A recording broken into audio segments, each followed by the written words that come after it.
শুরু করছি আজকের গল্প শিবরাম চক্রবর্তীর লেখা পাতালে বছর পাঁচেক। তখনই বারণ করেছিলাম গোরাকে সঙ্গে নিতে। ছোট ছেলেকে সঙ্গে নিয়ে কোনো বড় কাজে যাওয়া আমি পছন্দ করি নে। আর ওই অপয়া বইখানা প্রেমের মিত্তিরের পাতাল 5 বছর, যখনই ওটা ওর বগলে দেখেছি তখনই জানি যে বেশ গলে পড়তে হবে। বেরিয়েছি সমুদ্র যাত্রায়, পাতাল যাত্রায় তো নয়। সুতরাং কি দরকার ছিল ও বই সঙ্গে নেবার? আর যদি নিতেই হয় তবে আমার বাড়ি থেকে পালিয়ে কি দোষ করলো? যত সব বিদঘুটে কাণ্ড ওই ছেলেটার। মনে মনে আমি চটেই গেলাম। শেষে কিন্তু ভরকাতে হলো জাহাজে উঠেই। আমাকে রেলিংয়ের একপাশে ডেকে এনে চোখ বড় করে চাপা গলায় বললে, মেজো মামাকে বলবেন না কিন্তু, খুব ভালো হয় যদি জাহাজটা ডুবে যায়। আমি বললাম, কি ভালোটা হয় শুনি? শটান পাতালে চলে যাওয়া যায় এবং সেখানে। এই বলেই গোরা উৎসাহের সহিত বইখানার পাতা উল্টাতে শুরু করে গোড়ার থেকেই। আমি ওকে বোঝাবার চেষ্টা করলাম যে নিতান্তই অকস্মাৎ প্রচণ্ড সাইক্লোন কিংবা বরফের পাহাড়ের ধাক্কা যদি না লাগে তাহলে সেরকম সুযোগ পাওয়াই যাবে কিনা সন্দেহ। আর সেই দুরাশা পোষণ করেই যদি ওই বই এনে থাকে তবে তার সে খুবই ভুল করেছে। কারণ আজকালকার নিরাপদ সমুদ্র যাত্রায় পাতালের ভ্রমণ কাহিনীকে কাজে লাগানো ভারী কঠিন। আমার কথায় সে দমে গেল। গুম হয়ে থেকে অবশেষে বললে, তাহলে কি কোনো আশাই নেই একেবারে? দেখছি না তো।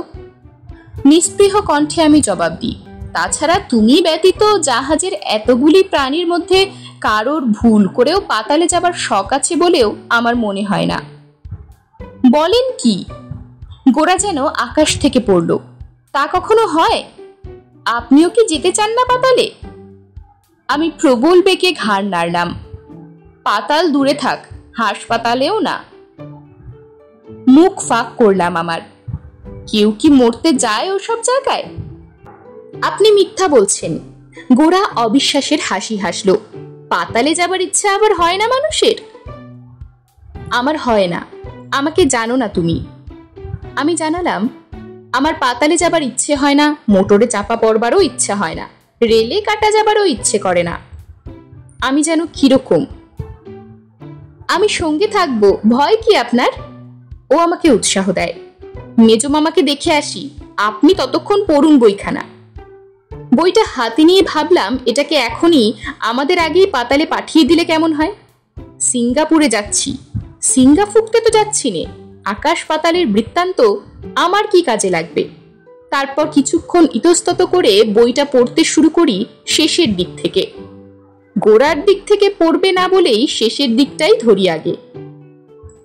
শেষ পৃষ্ঠা থেকে আরম্ভ করে 134 পাতা পর্যন্ত এগিয়েছি কিংবা পিছিয়েছি। এমন সময় কর্ণবিদারী এক আওয়াজ এলো। সেই মুহূর্তেই আমার হাত থেকে খসে পড়ল বইটা এবং খসে পড়লাম চেয়ার থেকে। অত বড় জাহাজটা থর থর করে কাঁপতে লাগলো মুহুর্মুহু। উঠবো কিংবা অমনি করেই পড়ে থাকবো, অর্থাৎ উঠবার আদৌ আবশ্যক হবে কিনা এমন চিন্তা করছি। এমন সময় গোরার মেজো মামা হন্তদন্ত হয়ে ছুটে আসেন। এই যে, বেঁচে আছো? বেঁচেই আছো তাহলে? হার্ট ফেল করনি এখনো? আমার তো পিলে ফাটার উপক্রম, জানান গোরার মামা। ব্যাপার কি? কি হয়েছে? আরেকখানা জাহাজ, জাহাজে জাহাজে ঠোকাঠুকি। কি সর্বনাশ! মনে হচ্ছে কোনো চারা জাহাজ, চোরাই মালের জাহাজ টাহাজ হবে বোধহয়। ধাক্কা মেরেই ছুটেছে, ওই দেখো না। ওই অবস্থাতেই ঘাড় উঁচু করে তাকালাম। আরেকখানা জাহাজের মতোই দেখতে, সুদূর দিক চক্রবালের দিকে নক্ষত্র বেগে পালাচ্ছে। আমাদের শ্রীমান ততক্ষণে কাঁপুনি থামিয়ে স্তব্ধ হয়ে দাঁড়িয়েছেন। দুধারে এন তার ফাঁকা, 200 জাহাজ যাবার মতন চওড়া পথ। তবু যে এরা কি করে মুখোমুখি আসে, মারামারি করে, আমি তো ভেবে পাই না। আমি বিরক্তি প্রকাশ করি। উপকূল থেকে আমরা এখন কত দূরে? মেজো মামার প্রশ্ন। 150 কি 200 মাইল হবে বোধহয়। আমি বলি, 6-7 ঘন্টা তো চলছে আমাদের জাহাজখানা। বলতে বলতে ঢং ঢং করে অ্যালার্ম বেল বাজতে শুরু করলো এবং শ্রী গৌরাঙ্গদেব লাফাতে লাফাতে আবির্ভূত হলেন। মেজমামা, দেখবে এসো কি মজা, আপনিও আসুন শিবরাম বাবু, জাহাজের খালে হু হু করে জল ঢুকছে, কি চমৎকার। তার হাততালি আর থামে না। অকুস্থলে উপস্থিত হয়ে দেখি কাপ্তেন সেখানে দাঁড়িয়ে, খালাসিরা পাম্পের সাহায্যে জল নিকাশ করছে। চারিদিকেই দারুণ ত্রাস আর ত্রাস্ততা। যাত্রীরা ভীত ও বিবর্ণ মুখে খালাসিদের কাজ দেখছে। সমস্ত জনপ্রাণীর মধ্যে আমাদের গোড়াই কেবল আনন্দে আত্মহারা। পাতালে যাবার পথ পরিষ্কার হচ্ছে কিনা ওর, কাজেই ওর ফুর্তি। কেন অনর্থক পাম্প করে মরছে আমাকেই প্রশ্ন করে গোড়া। জাহাজটা ডুবে গেলেই তো ভালো হয়। ভালোটা যাতে সহজে না হয় তারই চেষ্টা করছে, বুঝতে পারছো না? আমার কণ্ঠস্বরে উষ্মা প্রকাশ পায়। কলিযুগে কেউ কি কারো ভালো চায়? যা বলেছেন ভারী অন্যায়, কিন্তু এক মুহূর্তের জন্য থামে সে। ডাঙ্গা এখান থেকে কত দূর? তা 2-3 মাইল হবে বোধহয়, আমি ভেবে বলি। মোটে? তাহলে তো সাঁতরেই চলে যেতে পারবো। সে যেন একটু হতাশ হয়। কোন দিকে বলুন তো ডাঙ্গাটা? সোজা নিচের দিকে। ও তাই বলুন। ওর মুখে হাসি ফোটে। আপনি যা ভয় পাইয়ে দিয়েছিলেন। না না, ভয় কিসের? আমি জোর করে হাসি। পাতালে যেতে হবে এবং পুরো 5 বছর সেখানে থাকতে হবে, তার আগে চলছে না, কি বলুন, তাই তো? আমার মতের অপেক্ষা করে গোড়া। সমুদ্রটা তলিয়ে দেখতে সে অস্থির। পাতাল যেরকম জায়গা, সেখানে পুরো 5 মিনিটও থাকা যাবে কিনা এরকম একটা সংশয় আমার বহুদিন থেকেই ছিল। পাতাল কাহিনীর 134 পাতা পর্যন্ত পড়েও সে সন্দেহ আমার টলেনি, কিন্তু আমার অবিশ্বাস ব্যক্ত করে ওকে আর ক্ষুণ্ণ করতে চাই না। হঠাৎ সে সচকিত হয়ে ওঠে। বইটা, সেই বইখানা ডেকেই পড়ে রয়েছে। আমি বলি, ডেকে ফেলে এসেছেন? কি সর্বনাশ! কত কাজে লাগবে এখন ওই বইটা, কেউ যদি নেয়, সরিয়ে ফেলে। বলে গোড়া বইয়ের খোঁজে দৌড়ায়। কিরকম বুঝছ গতিকটা? মেজমামা এগিয়ে আসেন। স্বয়ং জাহাজ তার কথার জবাব দেয়। তার একটা ধার ক্রমশ কাত হতে থাকে। ডেকের সেই ধারটা পাহাড়ের গায়ের মতো ঢালু হয়ে নেমে যায়। সে ধারটা দিয়ে জলাঞ্জলি যাওয়া খুবই সোজা বলে মনে হয়। বসে বসে শুরুত করে নেমে গেলেই হলো।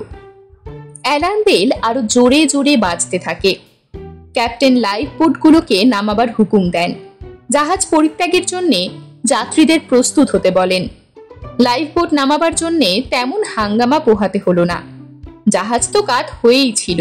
সেই ধার দিয়ে বেঁধে ওগুলো ছেড়ে দিতেই শটান জলে গিয়ে দাঁড়ালো। আরোহীরাও লাইফ বোটের অনুসরণে প্রস্তুত হলেন। সাবধানতা এই জন্যে যে একটু পা ফসকালেই একেবারে লাইফ আর লাইফ বোটের বাইরে, সমুদ্র গর্ভেই শটান। গোড়ার মেজমামা এবং আমি, আমাদেরও বিশেষ দেরি ছিল না। যেমন ছিলাম তেমনই বোটে যাবার জন্য তৈরি হলাম। এমন দুঃসময় লাগেজ বা সুটকেসের ভাবনা কে ভাবে? সন্দেশের বাক্সের কথাই কি কেউ মনে রাখে? কেই বা সঙ্গে নিতে চায় সেসব? কিন্তু গোড়া, গোড়া কোথায় গেল এই সংকট মুহূর্তে? আমি গলা ফাটাই এবং মেজমামা আকাশ ফাটান, গোড়া রে! কিন্তু কোনো সাড়াই পাওয়া যায় না। কে জানে, হয়তো কেবিনে বসে বই পড়ছে। এটা কি বই পড়বার সময়? মেজমামা খাপ্পা হয়ে ওঠেন। পড়াশোনা করার সময় কি এই? ওর কি সময় অসময় জ্ঞান আছে? আমি বলি, যা ওর পড়ার ঝোঁক। দুজনে আমরা কেবিনের দিকে দৌড়ই। না, কেবিনে তো নেই। তখন এদিকে ওদিকে দিক বিদিকে ছোটাছুটি শুরু করি, কিন্তু গোড়া অবশেষে আমাদের জন্য সবুর না করে শেষে বোটখানাও ছেড়ে দেয়। সবগুলি বোটকেই দিক চক্রান্তে একে একে অন্তর্হিত হতে দেখে দীর্ঘ নিঃশ্বাস ফেলে মেজমামা বসে পড়ে। আমি শুয়ে পড়ি। সেই পরিত্যক্ত জাহাজের প্রান্ত সীমায় তখন কেবলই আমরা দুজন। গোড়া অথবা লাইফ বোট, কার বিরহ আমাদের বেশি কাতর করে বলা তখন শক্ত। খট করে হঠাৎ একটা শব্দ হতেই চমকে উঠি। দেখি শ্রীমান গৌরাঙ্গ হাসতে হাসতে অবতীর্ণ হচ্ছেন। সমুন্নত ডেকের চূড়ায় গিয়ে তিনি উঠেছিলেন। কোথায় ছিলি রে এতক্ষণ? গোরাকে দেখতে পাওয়া মাত্র সেখানে বসেই মেজো মামা যেন কামান দাগেন। কতক্ষণে বোটগুলো ছাড়ে তাই দেখছিলাম। গোরার উত্তর আসে, সবগুলো চলে যাবার পর তবে আমি নেমেছি। কৃতার্থ করেছে মনে মনে আমি কই। মেজো মামার দিক থেকে সহানুভূতির আশা কম দেখে ছেলেটা আমার গা ঘেঁষে দাঁড়ায়, কানে কানে বলে, পাতালে যাবার এমন সুযোগ কি ছাড়তে আছে মশাই? আপনিই বলুন না। আমি চুপ করে থাকি, কি আর বলবো। আশঙ্কা হয় এমন কথা বলতে গেলেই হয়তো তা কান্নার মতো শোনাবে। নিশ্চিত মৃত্যুর সম্মুখে কান্নাকাটি করে লাভই বা কি? ঘাবড়াবেন না, ওর চাপা গলার সান্ত্বনা পাই। ফিরে এসে আপনিও প্রেমেন বাবুর মতন অমনি একখানা বইয়ের মতো বই লিখতে পারবেন। আমি শুধু বলি, হ্যাঁ, ফিরে আসতে পারি যদি। মুখ ফুটে এর বেশি বলতে পারি না, মুখের ফুটো বুঝে আসছিল আমার। ক্রমশ বিকেল হয়ে আসে। অনেকক্ষণ বসে থেকে অবশেষে আমরা উঠি। খাওয়ার এবং শোয়ার ব্যবস্থা করতে হবে তো। যতক্ষণ অথবা যতদিন এই জাহাজের এমনি ভেসে থাকার মতিগতি থাকবে আর এই পাশ দিয়ে যেতে যেতে অন্য কোনো জাহাজ আমাদের দেখতে পেয়ে তুলে না নেবে, ততক্ষণ বা ততদিন টিকে থাকার একটা বন্দোবস্ত করতে হবে বই কি। আফসোস করে আর ফল কি এখন? জাহাজকে ধন্যবাদ দিতে হয়, তিনি সেই রূপ কাত হয়ে রইলেন, বেশি আর তলাবার চেষ্টা করলেন না। আমরা তিনজনে এধারে ওধারে এবং কেবিনে পরিভ্রমণ শুরু করলাম। না, খাবার দাবার অপর্যাপ্তই রয়েছে। 5 বছর না হোক, 5 সপ্তাহ টেকার মতো নিশ্চয়ই। বিস্কুট, রুটি, মাখন, চকলেট, জ্যাম, ঠান্ডা মাংস, টিনকে টিন। গোরার পুলক আর ধরে না, তার কলেবর আমাদের একেবারে খেপিয়ে তুলল প্রায়। খাওয়া দাওয়া সেরে একটা প্রথম শ্রেণীর কেবিনে শয়নের আয়োজন করা গেল। ডেকের টিকিট কেটে প্রথম শ্রেণীতে যাওয়ার সুযোগ পাওয়া কতটা সুবিধার, নরম গদির আরামের মধ্যে গদগদ হয়ে গোরা আমাদের তাই বোঝাতে চায়। কিন্তু তার সূত্রপাতেই এক ধমকে মেজমামা থামিয়ে দেন ওকে। পরের দিন ভোরে ঘুম ভাঙলে সবাই আমরা চমকে গেলাম। এ কি, কেবিনের দরজা কেবিন ছাড়িয়ে এত উঁচুতে গেল কি করে? রাতারাতি জাহাজটা কি আরেক ডিগবাজি খেলো নাকি? বাইরে বেরিয়ে যে কারণ বের করব তারও যোগ নেই, কেননা দরজা গেছে কড়িকাঠের জায়গায়, কিন্তু আমরা দরজার জায়গায় নেই। আমরা যে কোথায় আছি ঠিক বুঝতে পারছি না। গোরা কিন্তু আমাদের কাজের ছেলে, কোত্থেকে একটা দড়ি বাগিয়ে এনে হুক লাগিয়ে ফাঁসের মতো করে দরজার দিকে ছুড়ে দিল। কয়েকবার ছুটতেই আটকালো ফাঁসটা। তারপর তাই ধরে সে অবলীলাক্রমে ওপরে উঠে গেল। ফাঁসটাকে দরজার সঙ্গে বার করে বেঁধে দড়িটা নামিয়ে দিল সে আমাদের উঠবার জন্যে। যে দড়িপথ গোরার পক্ষে মিনিট খানেক পরিশ্রম, তাই বেয়ে উঠতে দুজনেই আমরা নাস্তানাবুদ হয়ে গেলাম। অনেকক্ষণ অনেক উঠে পড়ে বিস্তর ধস্তাধস্তি করে এ ওর ঘাড়ে পড়ে পরম্পরায় বহুত কায়দা কসরতে ঘরমাক্ত কলেবরে অবশেষে আমরা উপরে এলাম। এসে দেখি জাহাজ এবার অন্য ধারে কাত হয়েছেন, অন্যদিকে হেলেছেন। তাই আমাদের প্রতি এই অবহেলা। সেই জন্যই কেবিনের মেজে পরিণত হয়েছে দেয়ালে, আর দেয়াল হয়ে দাঁড়িয়েছে ছাদ। জাহাজের মেজাজে জাহাজের এইরকম দোলায় অতঃপর কি করা যায় তাই হলো আমাদের ভাবনা। ব্রেকফাস্ট করা যাক, গোরা প্রস্তাব করলো। এই রে, মেজো মামা বাজের মতন ফাটবেন এইবার। মুখ না ধুতেই প্রাতরাশের সম্মুখে এ প্রস্তাবে না আর রক্ষা নেই। কিন্তু আমার আশঙ্কা ভুল। মেজো মামার দিক থেকে কোনো প্রতিবাদই এলো না। কাল থেকে গোরার প্রত্যেক কথাতেই তিনি চোট ছিলেন, কিন্তু এক কথায় তার সর্বান্তকরণ সায় দেখা গেল। প্রাতরাশ সেরে সবচেয়ে উঁচু এবং ওরই মধ্যে আরামপ্রদ একটা স্থান বেছে নিয়ে সেখানে আমরা 3টে প্রাণী গিয়ে বসলাম। বসে বসে সারাদিন জাহাজটার আচার ব্যবহার লক্ষ্য করি। প্রত্যেক ঘন্টায় একটু একটু করে জলের তলায় তিনি সমাধিস্থ হচ্ছেন। এইভাবে চললে তার আপাদমস্তক তলানো ক ঘন্টার বা কদিনের মামলা, মনে মনে তাই হিসাব করি। হয়েছে হয়েছে, মেজো মামা হঠাৎ চিৎকার করে ওঠেন। যখন আমরা জাহাজে উঠলাম, মনে নেই তোমার? জাহাজের খোলে যত রাজ্যের লোহা লস্কর বোঝাই করছিল, মনে নেই? হ্যাঁ আছে। তা কি হয়েছে তার? লক্করগুলো তো ভেগেছে, এখন ওই লোহার ভারেই জাহাজ ডুবছে। খোলের ভেতর থেকে লোহাগুলো তুলে এনে যদি ফেলে দেওয়া যায় তাহলে হয়তো জাহাজটাকে ভাসিয়ে রাখা যায়। আমি ঘাড় নাড়ি, তা বটে, কিন্তু কে আনবে সেই লোহা, এবং কি করেই বা আনবে? গোরা উৎসাহিত হয়ে ওঠে, আনবো আনবো আমি। তার কেবলমাত্র আদেশের অপেক্ষা। থাম। মেজো মামা প্রচন্ড এক ধমক লাগান। লক্করদের সবাই কি গেছে? আপাতত এক ফেলে দিলেও জাহাজটা কিছু হালকা হতে পারে বোধ হয়। দেব ফেলে? আমি বললাম। থামো তুমি। মেজো মামা গরম হলেন। আরো তোমরা দুজনে মিলে আমাকে পাগল করে তুলবে দেখছি। তার চেয়ে এক কাজ করা যাক, আমি গম্ভীরভাবে বলি। জাহাজের কেবিনগুলো ওয়াটার টাইট বলে শুনেছি। বড় দেখে একটার মধ্যে ঢুকে ভালো করে দরজা এঁটে আজকের রাতটা কাটানো যাক। তারপর কালকের কথা, কাল যদি ফের বেঁচে থাকি তখন। তাই করা গেল। স্টোররুম থেকে প্রচুর খাবার এনে সবচেয়ে বড় একটা কেবিনের মধ্যে আমরা আশ্রয় নিলাম। গোরা কতগুলো টর্চ বাতি নিয়ে এসেছিল। তাদের আর আমাদের একসঙ্গে জ্বালাতে শুরু করলো। টর্চের সাহায্যে টর্চার করার নামই হচ্ছে জ্বালানো। মেজো মামা বললেন, এর চেয়ে জ্বালাতন আর কি আছে? আর ঠিক এই ঘুমের সময়টাতেই, বললেন মেজো মামা। অনেকক্ষণ কেটে গেল, কিন্তু রাত যেন আর কাটে না। যতক্ষণ সম্ভব এবং যতদূর সাধ্য প্রাণপণে আমরা ঘুমিয়েছি, কিন্তু ঘুমানোর তো একটা সীমা আছে। গোরা সেই সীমানায় এসে পৌঁছেই ঘোষণা করে, এইবার ব্রেকফাস্ট করা যাক। এই রাত থাকতেই? শুয়েই আমি চমকে উঠি। কি রাক্ষসে ছেলে রে বাবা! মেজো মামাও গর্জন করেন, তোর কি ভোর হতেও তর সইছে না রে? খিদে পেয়েছে যে, গোরা বলে। ভোর না হলে বুঝি খিদে পেতে নেই? খিদে কি আমারও পায়নি? মেজো মামা ফোঁস করেন।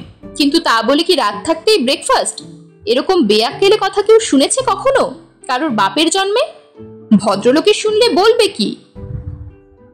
আহা ছেলে মানুষ, খিদে পেয়েছে খাক না, এখানে তো ভদ্রলোক কেউ নেই। কে শুনছে?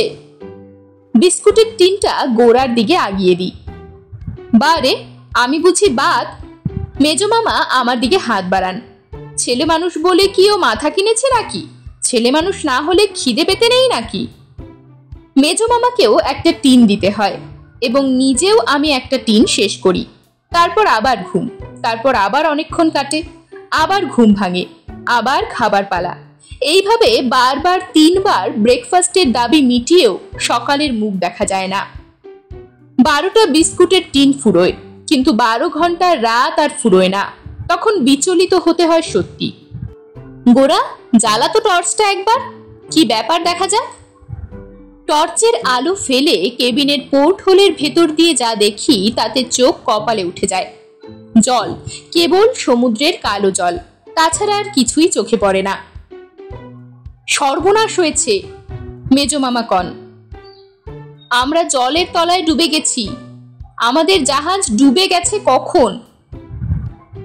কিন্তু এ কথা মুখ ফুটে না বললেও চলতো, কেননা তথ্য আর অস্পষ্ট ছিল না। আমাদের আর আমাদের চারপাশের কেবিনগুলো সব ওয়াটার টাইট বলেই আমরা বেঁচে আছি এখনো পর্যন্ত। পোর্ট হোলের কাচের সার্সিটা পুরু, এত পুরু যে তা ভেঙে জল ঢুকতে পারবে না, তাই রক্ষা। এবার কিন্তু মারা গেলাম আমরা। কান্নার উপক্রম হয় মেজো মামার। অনেকটা নিচেই তলিয়েছি মনে হয়, এত নিচে যে সূর্যের রশ্মিও এখানে এসে পৌঁছয় না। দিন কি রাত বোঝবার জো নেই। কতক্ষণ আছি তাই বা কে জানে।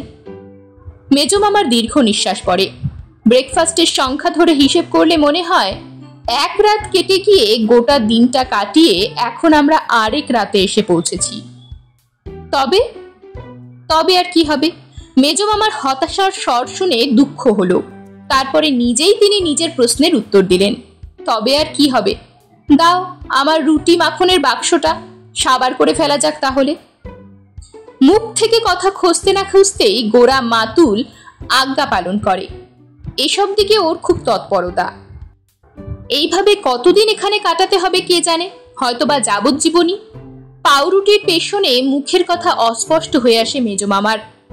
না খেয়ে তো আর বাঁচা যায় না, অতএব খাওয়াই যাক, কি আর করা যাবে। তারপর থেকে উদরকেই আমরা ঘড়ির কাজে লাগাই। আবার খিদে পেলেই বুঝি আরো 6 ঘন্টা কাটলো। এই করেই দিনরাত্রির হিসেব রাখা হয়। এসব বিষয়ে গোরার পেট সবচেয়ে নিখুঁত, একেবারে কাটায় কাটায় চলে, ঘন্টায় ঘন্টায় সাড়া দেয়। এইভাবে কয়েকটা ব্রেকফাস্ট কেটে যাবার পর মনে হলো কেবিনে অন্ধকার যেন অনেকটা ফিকে হয়ে এসেছে। হ্যাঁ, এই যে বেশ আলো আসছে পোর্ট হোল দিয়ে। কি ব্যাপার? ব্যগ্র হয়ে ছোটেন মেজমামা পোর্ট হোলের দিকে। কই, আকাশ তো দেখা যাচ্ছে না, চারিদিকেই জল যে। তার করুণ ধ্বনি আমাদের কানে বাজে। না, এখনো জলের তলাতেই আছি বটে, তবে কিছুটা ওপরে উঠেছি, সূর্যরশ্মি প্রবেশের আওতার মধ্যে এসেছি। আমার মনে হয় ইতিমধ্যে ওপরের মাস্তুল টাস্তুলগুলো বসে গিয়ে ভার কমে যাওয়ায় খানিকটা হালকা হয়ে নিমজ্জিত জাহাজটা কিছু ওপরে উঠতে পেরেছে। যাক, একটু তো আলো পাওয়া গেল, এই লাভ। থাক না জল চারিদিকে, আমাদের কেবিনের মধ্যে তো নেই, এই বা কি কম বাঁচোয়া। সান্ত্বনার স্বরে এই বলে মেজমামার কথায় আমি জবাব দিই। প্রত্যুত্তরে মেজমামা শুধু একটা দীর্ঘশ্বাস মোচন করেন। আমার কিন্তু এমনি জলের তলায় থাকতেই ভালো লাগে। কিরকম মাথার উপরে তলায় চারধারে অথই জল, কেমন মজা, যদ্দূর চাও খালি সমুদ্র আর সমুদ্র। গোরা এতক্ষণে একটা কথা কয়, বাড়ির চেয়ে এখানে ঢের ভালো। হ্যাঁ, বাড়ির চেয়ে ভালো বই কি। মেজমামা নতুন বিস্কুটের টিন খুলতে খুলতে বলেন, জলে ডুবে বসে আছি, জলাঞ্জলি হয়ে গেছে আমাদের, ভালো না? জলে ডুবে কিরকম? গোরা প্রতিবাদ করে, ডুবে গেলেও আমরা কত নিচে আছি শিবরাম বাবু? 20, 30, 40 ফিট, কি আরো বেশি হবে কে জানে। আমি জানাই, ডুবন্ত লোকের কাছে 30 ফিট জলের তলাও যা, আর 1000 ফিটও তাই, সবই সমান, কোনোটাই ভালো নয়। আবার মেজমামার দীর্ঘ নিঃশ্বাস। কিন্তু মেজমামা, আমাদের কেবিনের মধ্যে তো 1 ফোঁটাও জল ঢুকতে পারছে না, তাহলে ডুবলামই বা কি করে? আবার গোরার জিজ্ঞাসা হয়, জলে যদি না পড়ি, না যদি হাবুডুবু খাই, আমরা মরবো কেন? বলেই সে আমার দিকে প্রশ্নবাণ ছাড়ে। হ্যাঁ শিবরাম বাবু, বলুন না, জলে ডুবে গেলে কি বাঁচে মানুষ? আমরা যদি ডুবেছি তাহলে বেঁচে আছি কি করে? আহা, জল ঢুকছে না যেমন হাওয়াও ঢুকতে পারছে না তেমনি। আমি ওকে বোঝাবার প্রয়াস পাই। আর আমার মনে হয় মানুষে জলে ডুবে যে মারা যায়, সে জলের প্রভাবে নয়, হাওয়ার অভাবেই। এই কারণেই গায়ে জলের আঁচড়টিও না লাগিয়ে আমরা সোনপাপড়ির মতো শুকনো থেকেও সমুদ্রগর্ভে ডুবে মারা যেতে পারি। আজই হোক কিংবা কালই হোক, সঞ্চিত হওয়ার অক্সিজেন শেষ হয়ে গেলেই, মানে অক্সিজেন বঞ্চিত হলেই আমরা। গুরুতর বৈজ্ঞানিক গবেষণার মাঝখানেই গোরা সশব্দে লাফিয়ে ওঠে। এ কি, কে ওখানে? ওকে? আমাদের সবার দৃষ্টি পোর্টহোমের প্রতি আকৃষ্ট হয়। ওর সারসির ওধারে বদন বেদান করে, এ আবার কোন প্রাণী বাবা? অজানা কোনো জানোয়ার? সমুদ্রের তলায় এমন বিচ্ছিরি বিটকেল বিদঘুটে চেহারা ভয় দেখাচ্ছে এসে আমাদের। শার্ক। মেজমামা পর্যবেক্ষণ করে কন, এরই নাম শার্ক। হ্যাঁ, বইয়ে পড়েছি বটে, এই সেই শার্ক। গোরার উৎসাহের সীমা থাকে না। পোর্টহোলের উপর সে ঝুঁকে পড়ে একেবারে, অত না, অত কাছে নয়, কামড় দিতে পারে। আমি সতর্ক করে দিই, এমনকি না কামড়ে একেবারে গিলে ফেলাও অসম্ভব নয়। বাহ, সারসি রয়েছে না মাঝখানে। গোরা মোটেই ভয় পাবার ছেলে নয়, তোকে দেখলেই সুখাদ্য মনে করবে। মেজমামাও সাবধান করতে চান, তখন সারসি ফারসি ভাঙতে ওর কতক্ষণ, মাঝখানে আমরাও মারা পড়বো তোর জন্যেই। গোরা কিন্তু ততক্ষণে অতিথির সঙ্গে ভাবের আদান প্রদান শুরু করেছে। সেদিন বিকেল থেকেই কেবিনের বাতাস দুর্গন্ধ হয়ে উঠল। এইবার কমে আসছে অক্সিজেন, বিষাক্ত হয়ে উঠছে বাতাস। আমি বললাম, এরপর নিঃশ্বাস প্রশ্বাস নিতেও কষ্ট হবে আমাদের। তাহলে উপায়? মুখখানা সমস্যার মতো করে তোলেন মেজমামা। তাহলে এক কাজ করা যাক, তিনি নিজেই সমাধান করে দেন। যত টিন আর বিস্কুট আছে সব খেয়ে শেষ করা যাক, এসো খেয়ে দে, তারপর গলায় দড়ি দিলেই হবে। খাবি খেয়ে অল্পে অল্পে মরার চেয়ে আত্মহত্যা করা ঢের ভালো। ঠিক অত উপাদেয় না হলেও আরেকটা উপায় আছে এখনো। মেজমামাকে আশ্বস্ত করি, আমাদের দুধারেই কেবিন, ওপর ওপরে আর নিচের তলাতেও। আপাতত দেয়ালে এবং মেঝে ছেদা করে ওইসব ঘরের বিশুদ্ধ বাতাস আমদানি করা যাক। এই ঘরের দূষিত বায়ু সব দূর করে দিই, তারপর শেষে ছাদ ফুটো করলেই হবে। আপাতত এতেই চলে যাবে দিন কতক। মেজো মামা স্বস্তির সুদীর্ঘ নিঃশ্বাস ছাড়েন। গোরা বলে, তার চেয়ে আমরা জোরে জোরে নিঃশ্বাস ফেলি না কেন? তাতেও কি বাতাস বাড়তে পারে? কি বলেন? মেজো মামা কটমট করে তাকান ওর দিকে। আমি কোনো উত্তর দিই না। এর পরের কদিনের ইতিহাস সংক্ষেপে এই: ঘরের বাতাস ফুরিয়ে এলেই এক এক ধারে এক একটা গর্ত বাড়ে। বাতাসের কমতেই গর্তের বাড়তির দ্বারা পুষিয়ে যায়। গোটা জাহাজটা আমাদের ভাগ্যক্রমে এয়ার ওয়াটার টাইট ছিল বলে এই বাঁচোয়া। শার্কটা গোরার রূপে গুণে মুগ্ধ হয়েছিল নিশ্চয়ই। সে কেবলই ঘুরে ঘুরে আসে। গোরা তার শার্ক বন্ধুর সঙ্গে আলাপ করে সময় কাটায়। ইতিমধ্যেই দুজনের ভাব বেশ জমে উঠেছে। সামুদ্রিক সব বিষয়কর্ম ফেলে ঘুলঘুলির কাছেই ঘোরাফেরা করছে শার্কটা। আর গোরার তরফেও আগ্রহের অভাব নেই। সুযোগ পেলেই সে সমুদ্রচর বন্ধুর আদর আপ্যায়নের কসুর করে না। বেশিরভাগ সময়ই ওদের মুখোমুখি দেখা যায়, মাঝে সার্সির ব্যবধান মাত্র।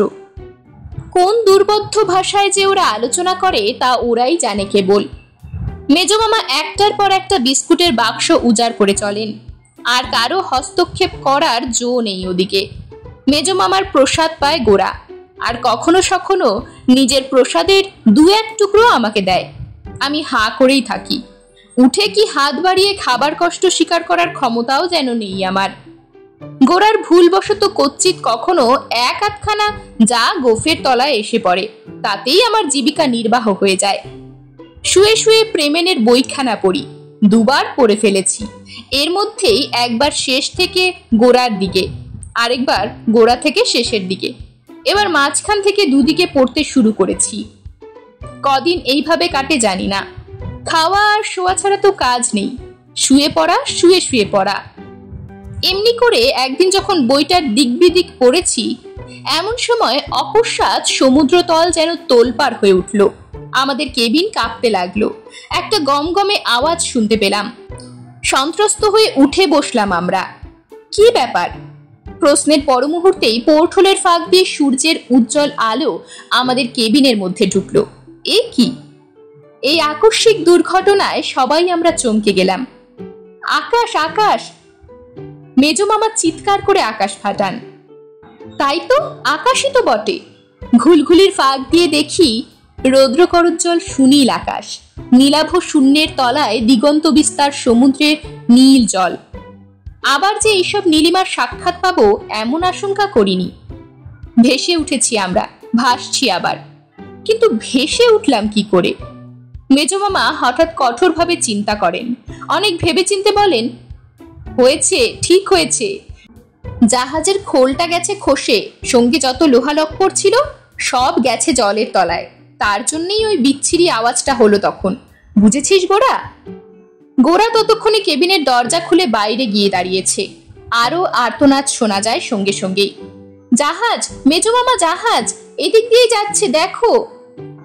এতদিনে ও একটা বুদ্ধিমানের মতো কাজ করে। হাফ প্যান্টের পকেট থেকে লাল সিল্কের রুমালটা বার করে নাড়তে শুরু করে দেয়।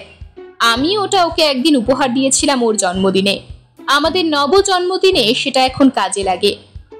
রেঙ্গুন থেকে চাল বোঝাই হয়ে জাহাজটা কলকাতা ফিরছিল। জাহাজে উঠে হাঁফ ছেড়ে বাঁচি। অচেনা মানুষের মুখ দেখে আনন্দ হয়।